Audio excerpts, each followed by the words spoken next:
Just going back to AHM, because like you said, this could be a whole nother discussion in terms of what we'd like to see or not see in the region. With AHM, after MoFo, can you give us just like a very high-level overview of the next few projects and how that became what it is today, the 150 million portfolio?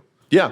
So we were really focused on ground-up development, starting with MoFo. So we did MoFo, and then we bought another commercial building that was more of a value add on Morganford. Black Sheep is there now. It used to be Three Monkeys. It's really great. Mary and Zach do a wonderful job, and I hope that people go. And then ground-up development called YO. And then we started acquiring a few value-add projects rather than focusing on ground-up. We had acquired a few plots of land, and then 2020 hit, and it was scary for lots of reasons. And then it became a reality that the labor workforce shortage, material shortage, supply chain issues, it wasn't financially viable to go ground up at that time. And now we're dealing with interest rates. So what we have converted to is a value add acquisition reposition strategy, especially within the last 12 months with the unfortunate state of sellers needing to create liquidity. And they're sellers because they need to generate liquidity for other projects or what they're doing, solve other problems.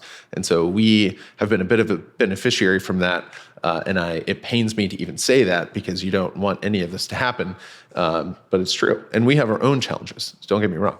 But we have really been focused on acquiring value-add projects for the last 24 months, and we've acquired another 6 or so properties, about 400 apartment units, and we have invested heavily into those in terms of upgrades. Nothing that we've acquired has just been, oh, this is nice, and we're going to make a couple tweaks, and we're going to improve the operations.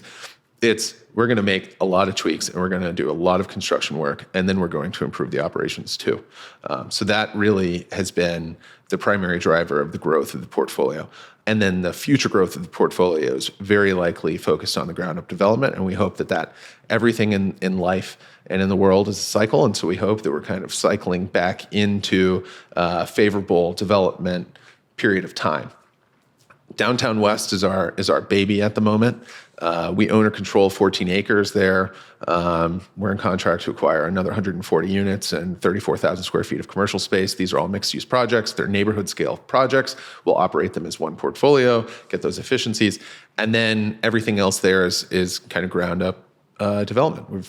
That's where 75% of our development pipeline is located. It's just one block north of the new MLS stadium, which was a godsend for the region and the city.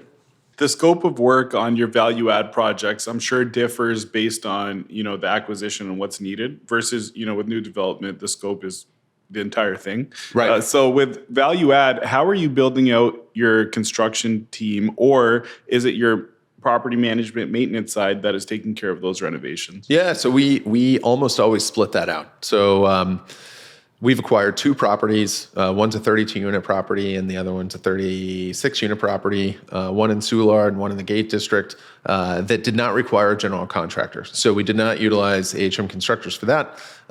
You're looking at the project manager, and then Rob, my business partner, managed one of the other properties, and we subcontracted all of that work out, but that was pretty light. And so typically, AHM Constructors is running those projects, but we do silo the maintenance team to truly take care of. We're trying to keep the maintenance team focused on units that are in service and creating the best tenant experience that we possibly can. And I think that what we have learned just in our short 6-7 years of being in business as a group is try not to expect everything from everyone.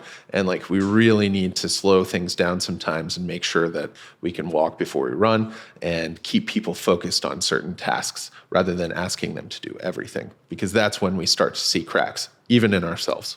That makes sense. And I agree. I think, as you mentioned very earlier in the conversation, specialists are very important, and letting people really thrive in their one area or one or two areas versus expecting them to wear multiple hats. So I think it's the right approach. One thing we've thought about going forward, we're typically acquiring 90s or newer assets. So heavy value add isn't necessary, and it's not really the strategy, although we've done it. But one thing we've thought about is maybe building crews in-house that can turn apartments and do full scope renovations. So that's why I was curious about that. But it sounds like you subbed most of the work out. Yeah, so we did, but that's a really great point that you made. So our construction management company really has two sets of supers and project managers. One is for ground up development, because that's a unique, beast of its own.